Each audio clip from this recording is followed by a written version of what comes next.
भगवान शिव कहते हैं गरीबी से मुक्ति के लिए इन तीन बातों को किसी से ना बताएं। प्रिय भक्तगण, आज हम आपको एक कथा का श्रवण करा रहे हैं जो सुनने मात्र से आपके जीवन में सुख संपत्ति और धन की वर्षा होगी। तो चलिए कथा को प्रारंभ करते हैं। भगवान शिव माता पार्वती से कहते हैं, यह तीन बातें मानव को कभी भी किसी को नहीं बताना चाहिए। जो मानव यह तीन बातें नहीं बताते हैं वह इंसान कभी भी गरीब नहीं रहेगा। फिर माता पार्वती कहती है, हे प्राणनाथ, वह कौन सी तीन बातें हैं जिसे जान लेने से इंसान को कभी भी दुखों का सामना नहीं करना पड़ेगा। फिर भगवान शिव कहते हैं, हे देवी, आज मैं पृथ्वी लोक पर एक सन्यासी का रूप धारण करके यह तीन बातें बताने जा रहा हूँ। कृपया आप इस कहानी को ध्यान से सुने। अगर आप यह कहानी सुन रहे हैं तो पूरा सुने। इस कथा को आधा अधूरा छोड़कर जाने की गलती मत करिएगा, क्योंकि इस पवित्र कथा को पूरा सुनने से मनचाहा फल की प्राप्ति होगी। इसलिए इस कथा को पूरा सुने। आप शिव भक्त हैं तो भोलेनाथ का अनादर न करें। भगवान शिव पृथ्वी लोक पर एक सन्यासी के रूप में आते हैं। आज की इस प्यारी सी कहानी की शुरुआत करते हैं। प्राचीन समय की बात है। एक नगर में एक धनवान सेठ रहता था। उसके घर में किसी चीज की कोई कमी नहीं थी और उसका व्यापार बहुत अच्छा चल रहा था। उसकी पत्नी भी बहुत खुश रहती थी, क्योंकि सेठ हर महीने उसके लिए नए नए गहने खरीदता था और उसे बहुत प्रसन्न रखता था। प्रिय श्रद्धालुओं, सेठ के घर के बगीचे में एक वटवृक्ष था। उस वटवृक्ष के नीचे सन्यासी अपना आसन बिछाकर ध्यान किया करते थे। सेठ और सेठानी दोनों सन्यासी की बहुत सेवा करते थे और उसकी देखभाल करते थे, क्योंकि वह सन्यासी कई सालों से उस वटवृक्ष में रह रहे थे। सेठ हर रोज सन्यासी को घर का भोजन देते थे और सन्यासी भी उनसे बहुत प्रेम करते थे। भगवान शिव जो सन्यासी थे वह बहुत खुश थे, क्योंकि उन्हें किसी चीज के लिए कहीं और नहीं जाना पड़ता था। सेठ और सेठानी हर रोज उन्हें स्वादिष्ट भोजन खिलाते थे। प्रिय श्रद्धालुओं, सेठ की पत्नी बहुत ही सरल और भोली स्वभाव की थी। उसकी आदत थी कि वह घर की हर बात बाहर वालों को बता देती थी।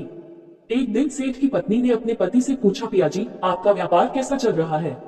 आप कैसे इतना मुनाफा कमाते हो? श्रद्धालुओं, अपनी पत्नी का ऐसा सवाल सुनकर सेठ ने सारी बात बता दी। सेठ ने कहा, प्रिय, मैं अनाज का धंधा करता हूँ। मैं चंबल की घाटी से अनाज खरीदता हूँ और उसे महंगे दामों में बेच देता हूँ।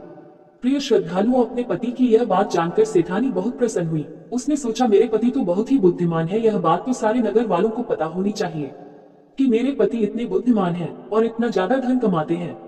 प्रिय श्रद्धालुओं, अब सेठ की पत्नी ने पूरे नगर में यह बात फैला दी कि उनके पति इस तरीके से पैसा कमाते हैं।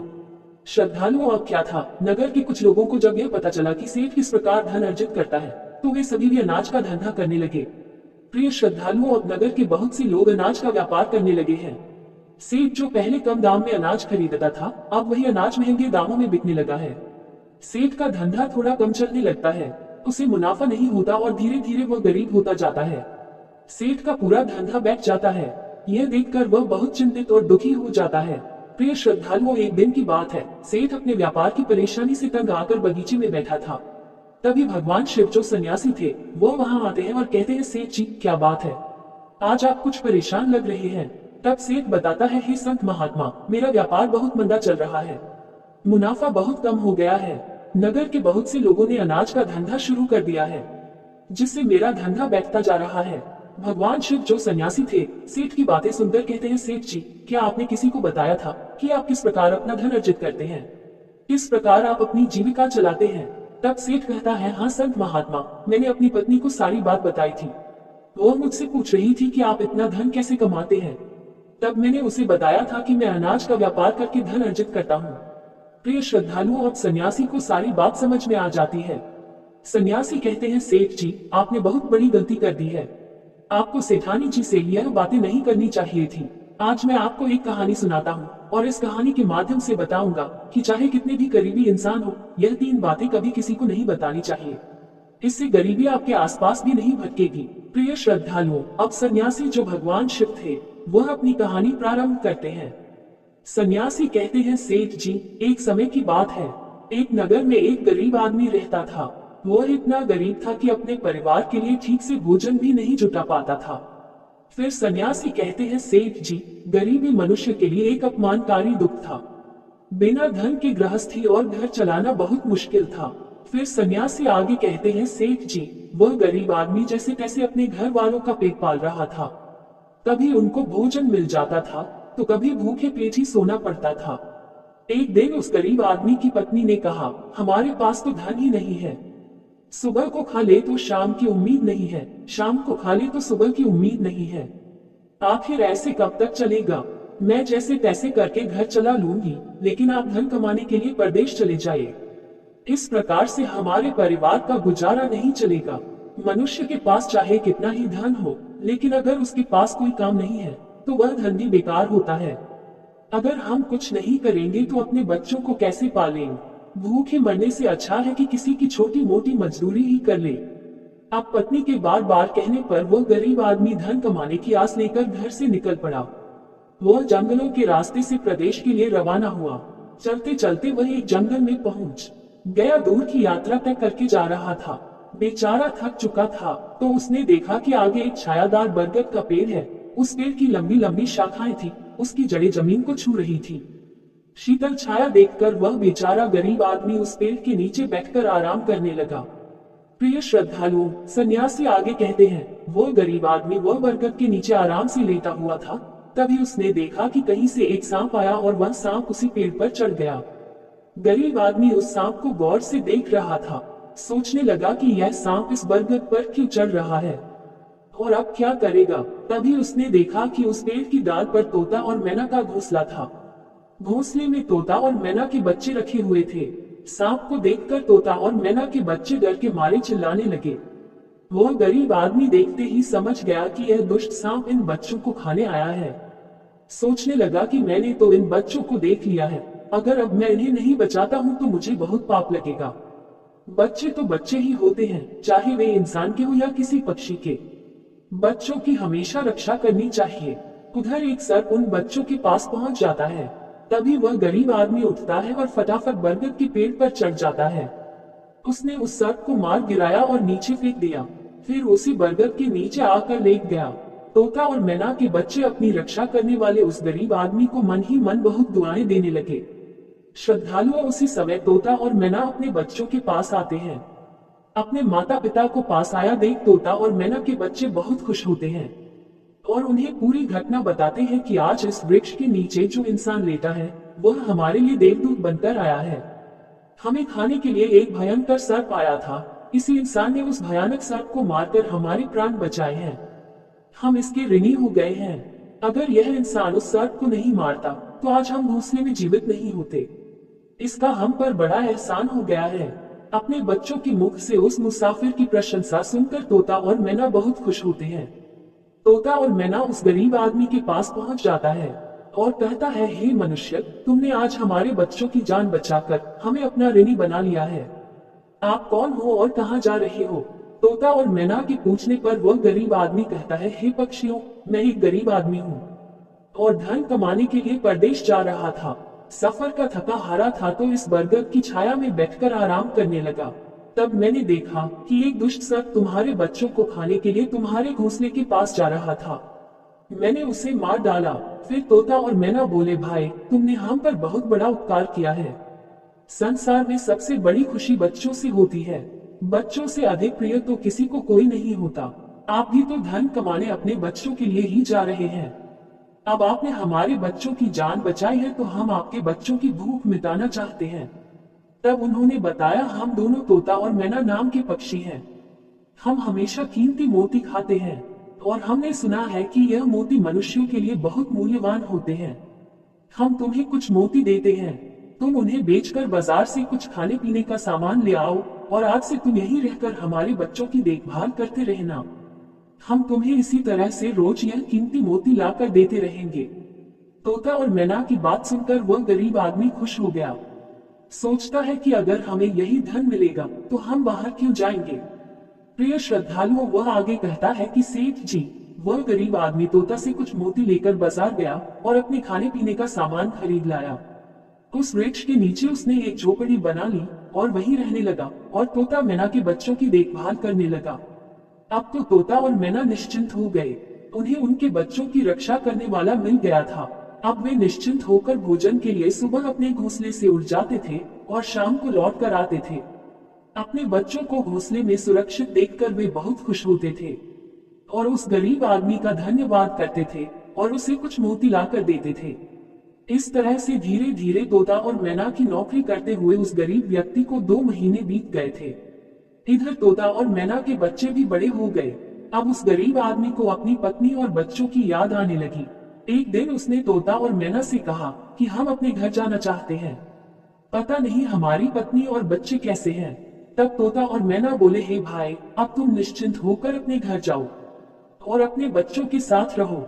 हमारे बच्चे भी अब उड़ने के काबिल हो गए हैं। अब कोई भय नहीं है। तुम अपनी पत्नी और बच्चों को देखो। कभी तुम्हें हमसे मिलने का मन हो तो इसी स्थान पर आ जाना। श्रद्धालुओं, इतना कहकर तोता और मैना उस गरीब आदमी को ढेर सारे मोती दे देते हैं। अब वह गरीब व्यक्ति उन मोतियों को अपने साथ लेकर अपने घर पहुंच जाता है। उसने वह मोती अपनी पत्नी को दिखाए तो उसकी पत्नी बहुत प्रसन्न हुई। उसने पूछा, पतिदेव, तुम यह कीमती मोती कहाँ से लेकर आए हो? तब उस आदमी ने बताया, हे प्यारी, मैं बीते 2 महीने से एक तोता और मैना की नौकरी कर रहा था। उन्हीं ने मुझे यह कीमती मोती दिए हैं। यह मोती बहुत कीमती और अनमोल है। इन्हें बेचकर हम अपना घर और बड़ा बनवाएंगे, अपने बच्चों को अच्छे वस्त्र लाकर देंगे और तुम्हारे लिए भी नए नए गहने बनवाएंगे। प्रिय श्रद्धालुओं, भगवान शिव सन्यासी रूप में कहते हैं, सेठ जी, अब वह आदमी उन मोतियों को बेचकर बाजार से अपने घर का सारा जरूरी सामान ले आया और अपना नया घर बनवाने लगा और वह आराम की जिंदगी जीने लगा। प्रिय श्रद्धालुओं, उस नगर के राजा प्रताप सिंह एक अजीब रोग से ग्रसित हो गया।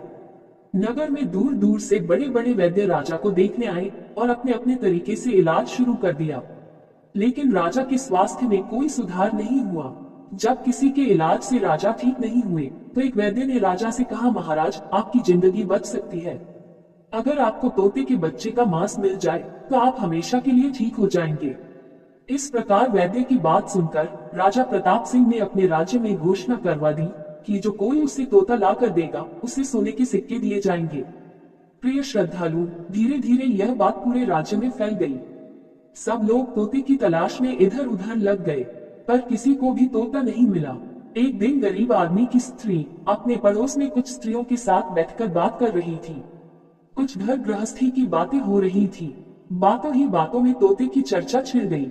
एक स्त्री बोली, बहन, क्या तुम्हें पता है कि राजा साहब ने तोते का बच्चा लाने का आदेश दिया है? तोता लाना कोई आसान काम नहीं है।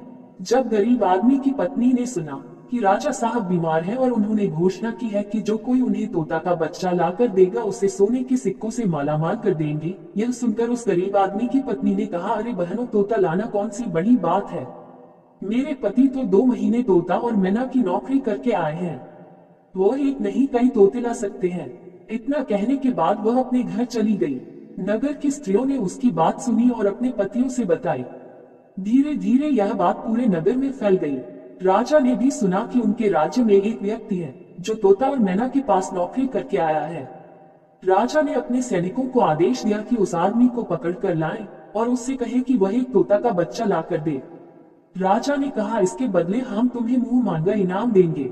यह सुनकर वह आदमी घबरा गया और बोला, महाराज, आप मेरे प्राण ले लो, पर मैं आपको तोता का बच्चा लाकर नहीं दे सकता। मैंने तो उनकी जान बचाई थी। एक रक्षक भक्षक कैसे बन सकता है?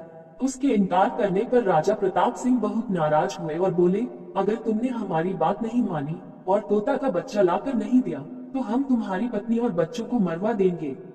प्रिय श्रद्धालुओं, फिर भगवान शिव रूपी सन्यासी कहते हैं कि मनुष्य सबसे ज्यादा कमजोर तक पड़ता है जब उसके बच्चों की सुरक्षा की बात आती है। ऐसे में वह कुछ भी करने को मजबूर हो जाता है। राजा की बात सुनकर वह गरीब आदमी बहुत घबरा गया। उसने सोचा कि अब मुझे किसी भी तरह तोते का बच्चा लाकर राजा को देना ही होगा। वह घर आया और अपनी पत्नी को डांटने लगा, तुमने यह क्या कर दिया? तुम्हें बिल्कुल भी समझ नहीं है हम क्या करते हैं और कहाँ जाते हैं। तुमने यह बातें नगर की स्त्रियों से क्यों कही? धीरे धीरे यह बात राजा प्रताप सिंह तक पहुंच गई। अब बताओ मैं क्या करूं? जिन तोता और मैना ने हमें खाने को भोजन, रहने को नया घर और पहनने को अच्छे वस्त्र दिए, मैं उनके साथ गद्दारी कैसे कर सकता हूँ? तुमने यह बात उन महिलाओं को बताकर बहुत बड़ी भूल की है। वो व्यक्ति कहता है कि प्रिय, अपने घर की कुछ बातें दूसरों से कभी नहीं कहनी चाहिए। पहली बातें, आपके घर में कितना धन है और आपकी कमाई का स्रोत क्या है, यह बातें दूसरों से कभी नहीं बतानी चाहिए। दूसरी बातें, घर में आपसी प्रेम की बातें, पति पत्नी के प्रेम की बातें बाहर वालों के सामने नहीं करनी चाहिए। तीसरी बातें, आपसी लड़ाई झगड़े, मतभेद, मान अपमान की बातें कभी दूसरों के सामने नहीं करनी चाहिए, वरना लोग हमारी गुप्त बातें जानकर, हमारी कमजोरी को समझकर हमारा फायदा उठाते हैं। चौथी बातें, अपनी कमजोरी दूसरों के सामने न बताएं और अपनी उन्नति का राज किसी को न बताएं। जिन बातों को कहने से आपके परिवार पर दुख आ सकता है, वे बातें कभी बाहर नहीं करनी चाहिए। खासकर उन बातों को अपनी स्त्री से ना कहे। जिन बातों से घर की मान प्रतिष्ठा नष्ट होती हो, परिवार पर संकट आता हो, किसी की जान जाती हो, परिवार में फूट पड़ती हो या आपके रिश्ते खराब होते हो। क्योंकि कहते हैं कि स्त्रियों के पेट में इस तरह की बातें पचती नहीं है। अब वह गरीब आदमी बोला, प्रिय, तुम्हारी यह गलती आज हमारे परिवार को मौत के मुंह में डाल रही है। यदि तुमने इस बात को छुपा लिया होता तो आज हम निर्भय होकर अपने घर में आनंद की जिंदगी जी रहे होते। अब राजा की आज्ञा है तो तोता का बच्चा लाकर राजा को देना ही पड़ेगा। लेकिन ऐसा करने से मैं पापी कहलाऊंगा।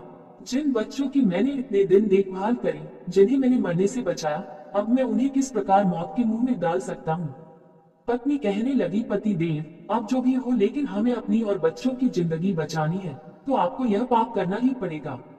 प्रिय श्रद्धालुओं, अब तो बड़ा लाचार होता हुआ वह गरीब आदमी जंगल की ओर चल पड़ा था, जहाँ वह तोता के बच्चों की देखभाल करता था।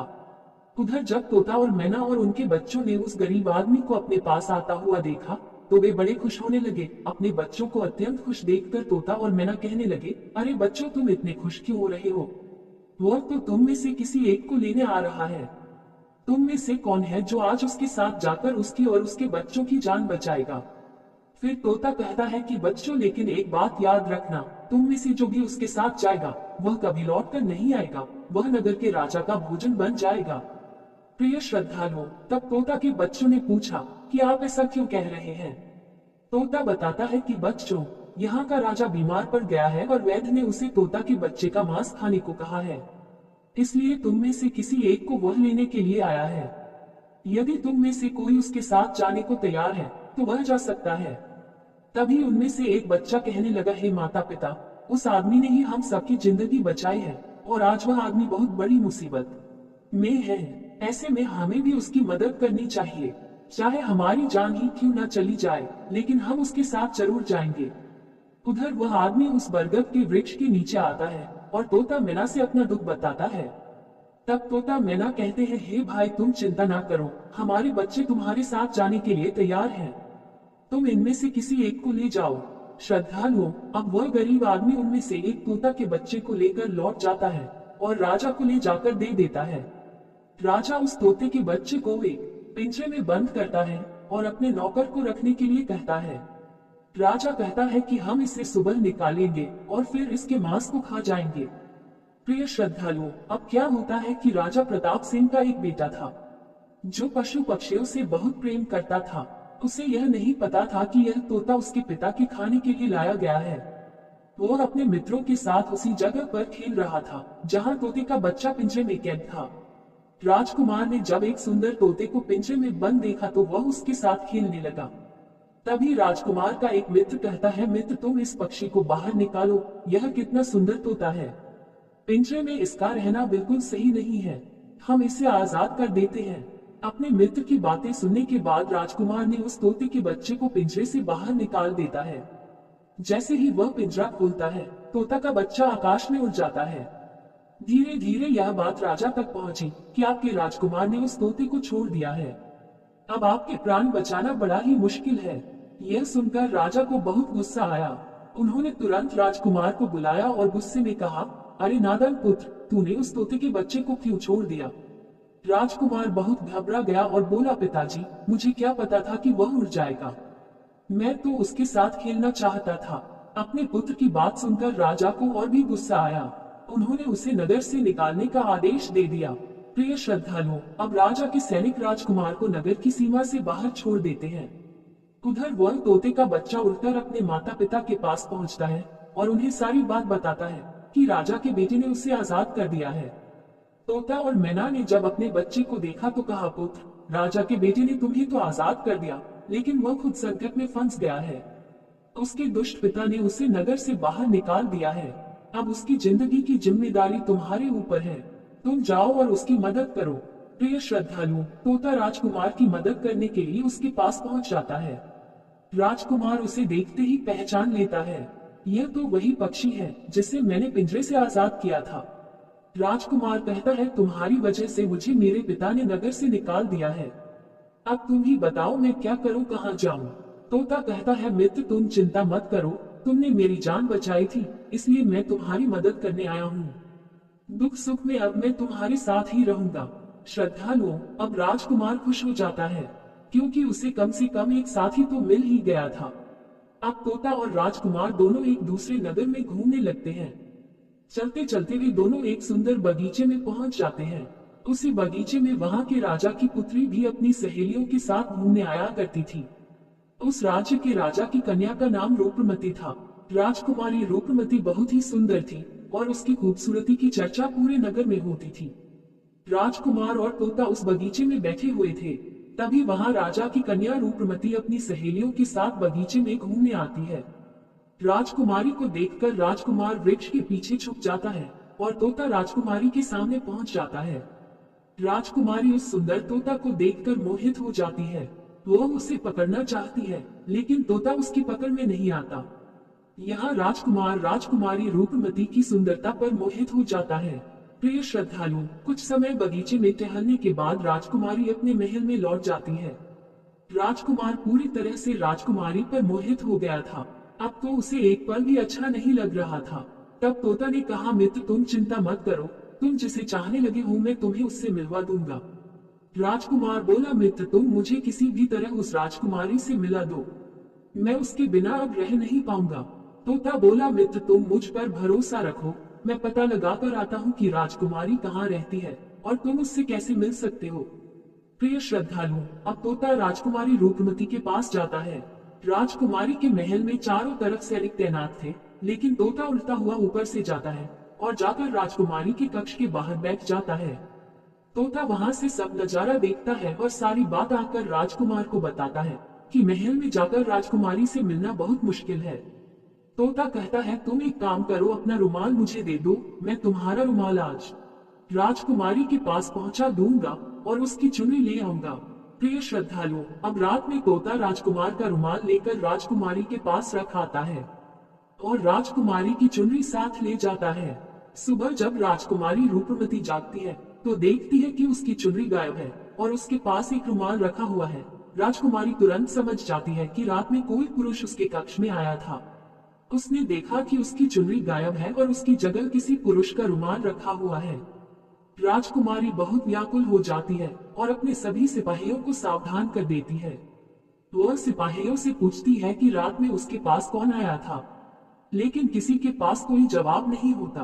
अब राजकुमारी के कक्ष की सुरक्षा और बढ़ा दी जाती है। प्रिय श्रद्धालुओं, अगली रात फिर से तोता राजकुमारी के कक्ष में जाता है और अपने मित्र द्वारा लिखी हुई चिट्ठी को राजकुमारी के पास रखा आता है।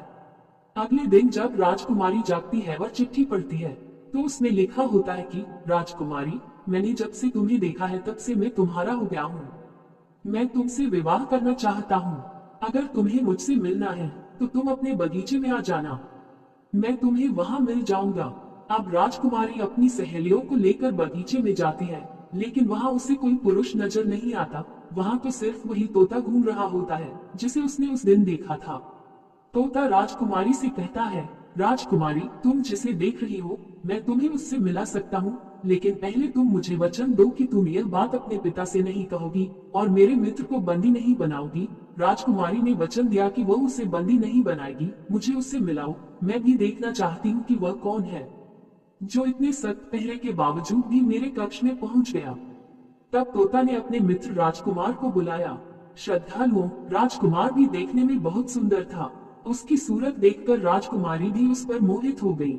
तब राजकुमार आता है और राजकुमारी के पास बैठकर बड़े ध्यान से उसके सुंदर चेहरे को निहारने लगता है। राजकुमारी ने पूछा, तुम कौन हो और इतने कड़े पहरे के बाद भी तुम मेरे कक्ष तक कैसे पहुंच गए? राजकुमार बोला, प्रिय, जब दिल में प्रेम होता है तो कोई भी कार्य असंभव नहीं होता। जब से मैंने तुम्हें देखा है तब से मैं तुम्हें प्रेम करने लगा हूँ और तुमसे विवाह करने की इच्छा रखता हूँ। श्रद्धालुओं, जब राजकुमारी ने पूछा कि तुम कौन हो और कहां से आए हो, तब राजकुमार ने अपनी पूरी कहानी उसे सुनाई। राजकुमार की कहानी सुनने के बाद राजकुमारी के मन में उसके लिए सहानुभूति हो गई। अब तो रोजाना राजकुमारी रूपमती उस राजकुमार से मिलने उस बगीचे में आया करती थी। एक दिन राजकुमारी ने कहा, राजकुमार, मेरे पिता तुम्हारे साथ मेरा विवाह कभी नहीं करेंगे, इसलिए मैं तुम्हारे साथ भाग चलती हूँ और कहीं दूसरी जगह चलकर हम अपना विवाह कर लेंगे और आनंद पूर्वक रहेंगे।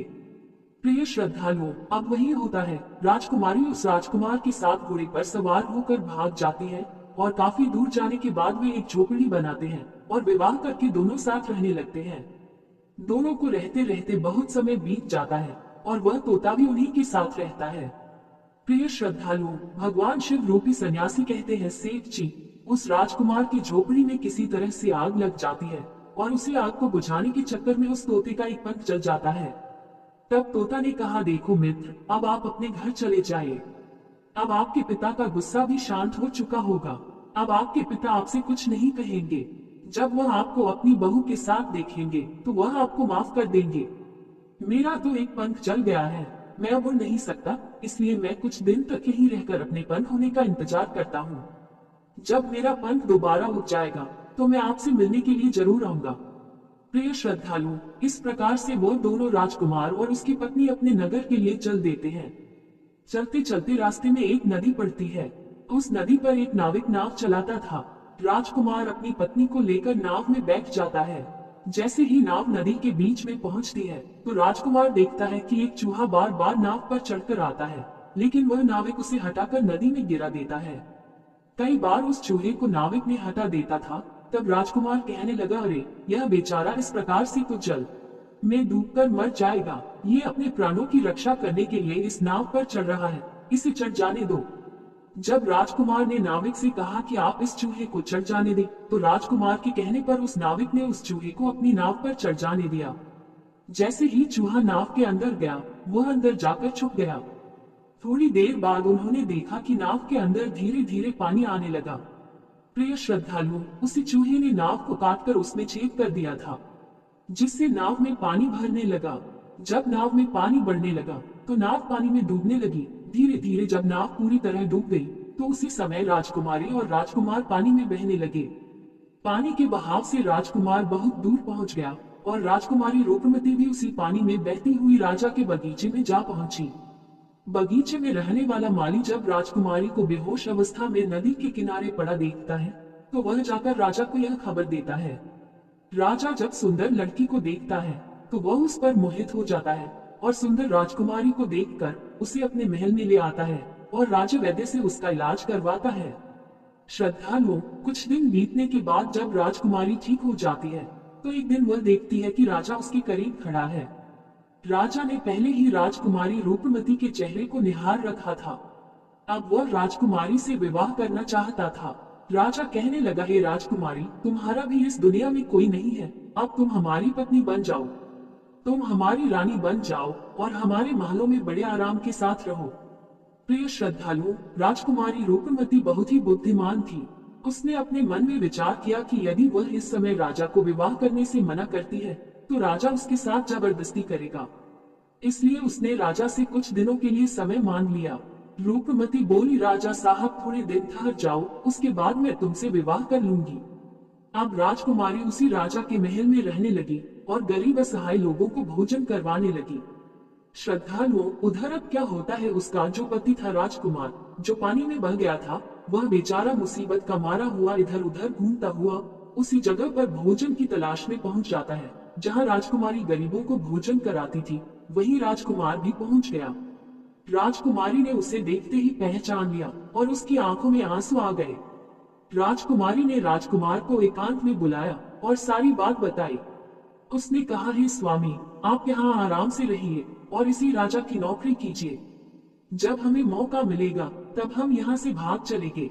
श्रद्धालुओं, राजकुमार उसकी बात से सहमत हो गया और राजा का नौकर बनकर महल में रहने लगा।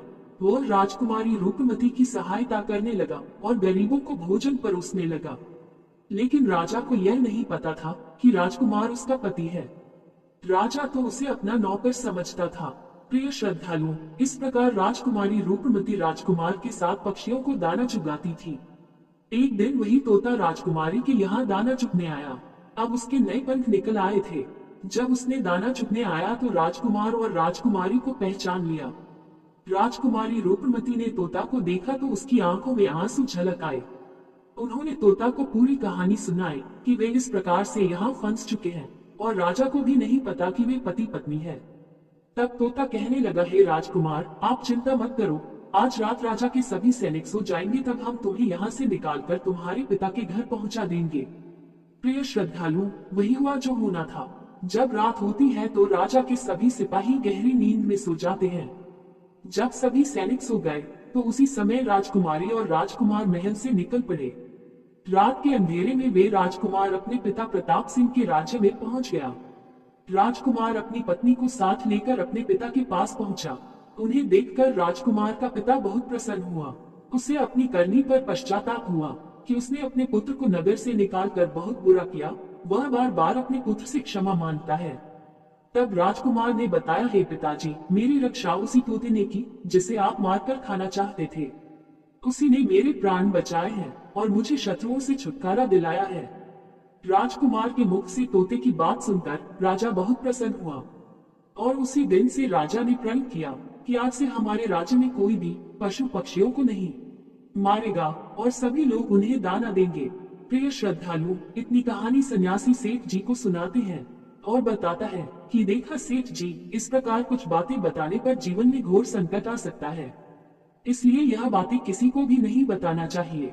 जैसे आपने अपनी पत्नी को बताया कि आप किस प्रकार धन अर्जित करते हैं और आज आपका व्यापार खतरे में है। प्रिय श्रद्धालु, सेठ जी को अपनी गलती का एहसास होता है और वह अपनी पत्नी को समझाते हैं कि तुम इन बातों को किसी को मत बताया करो। फिर भगवान शिव कहते हैं, हे देवी, हमारी आज की यह कहानी यही समाप्त होती है। इस वीडियो को बोलते समय कोई त्रुटि हो तो मैं क्षमा चाहती हूँ। उम्मीद है आप सभी को यह वीडियो अच्छी लगी होगी। अगर आप शिव के सच्चे भक्त हैं तो चैनल को सब्सक्राइब और वीडियो को लाइक करके कमेंट में हर हर महादेव लिख दीजिए।